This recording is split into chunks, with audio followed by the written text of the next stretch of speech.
There's no food that's worse for your waistline than sugar, but giving up sugar comes at a price. If you go from eating sugar to no sugar at all, you are in for a few days of irritability, headaches, and fatigue. In this video, we're going to talk about why this happens, how to lessen the withdrawal symptoms, and share the best thing we've done to get sugar out of our diets. Hi, I'm Dr. Keith. I'm a chiropractor in private practice for the past 26 years. And I'm Dr. Becky. I'm a college instructor of the science of nutrition, and you're watching Two Fit Docs, where we turn weight loss resistance into weight loss success. And we're doing it a la show and tell, right?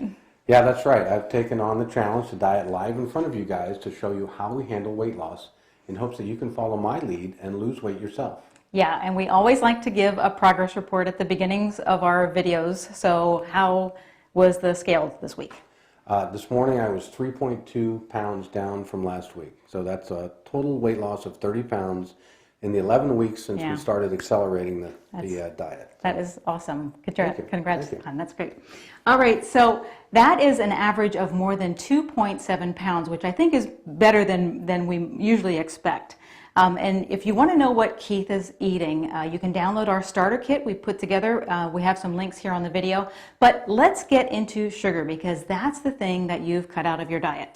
Yeah, sugar's addictive. And even though sugar wasn't my worst vice, it was part of the reason my body was insulin resistant, which was making it so hard for me to lose weight.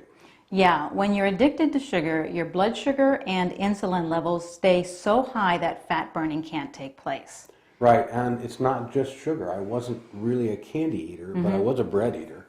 And any carbohydrate we eat, bread, pancakes, pizza, crackers, breaks down into sugar when we eat it. Right, and your body can only handle so much digested sugar at a time. So if there's excess, it's converted into body fat and it's stored away. So even if you're eating fewer calories than you need, if the majority of those calories are coming from carbohydrates, you can still be storing fat and actually getting fatter. Right, so calories are important, but we used to think that all calories were created equal, meaning to lose weight, all you had to do was keep your calories that you were taking in, lower than the ones that you were putting out. But that turned out to be not entirely true, because if your body is resistant to weight loss, like we found out with you, it doesn't work that way. Right, you can't eat a low-calorie, high-sugar diet and expect good results. And if you do, there's a good chance that you'll screw up your health. Studies show that diets that are high in sugar, especially sugars like high fructose corn syrup, are very bad for your blood lipid profile.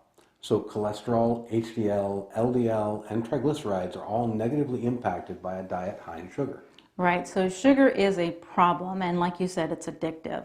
And like other addictive drugs, when you stop taking in sugar, your body goes through withdrawal. Right, eating sugar causes toxins to build up your body and suppresses your body's ability to clear toxins out of your cells.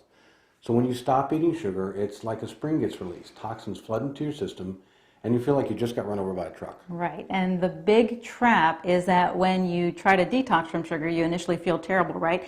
And the way to feel instantly better is to actually eat sugar. Right, so you get a false sense that eating sugar makes you feel good, right?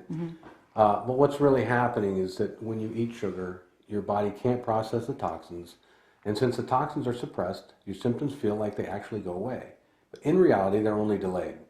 Your withdrawal symptoms will return the next time you cut your sugar intake. Right, so it is really a vicious cycle that takes place. So we've gotten sugar out of our diets, and we wanted to share with you what we've done to get to this point. So why don't you go ahead? Okay, so probably the biggest thing for me was to make sure I was replacing the sugar and carbs with fiber and fat. So many of our quick and easy foods are carbohydrates or have sugar added to them. And if your diet is filled with these types of foods and you suddenly give them up, it feels like there's nothing left in your diet.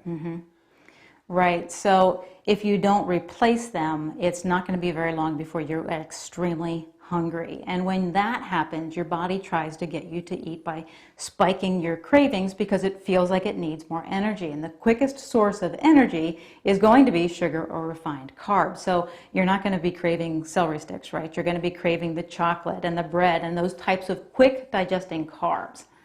Right, so when you give up sugar, you have to be proactive and make sure you're filling your stomach with slow digesting foods. Two things that slow digestion are fiber and fat. I've mentioned in past videos that I keep my fat intake pretty high. Sometimes as much as 80% of my daily calories will come from fat.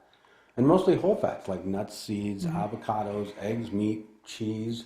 But I also eat a lot of vegetables. I have a large salad every day, and I get 2 cups of cooked vegetables with dinner. And that gives me a lot of fiber. Right, and I would add that that high volume of vegetables that you eat also floods your body with a lot of nutrients.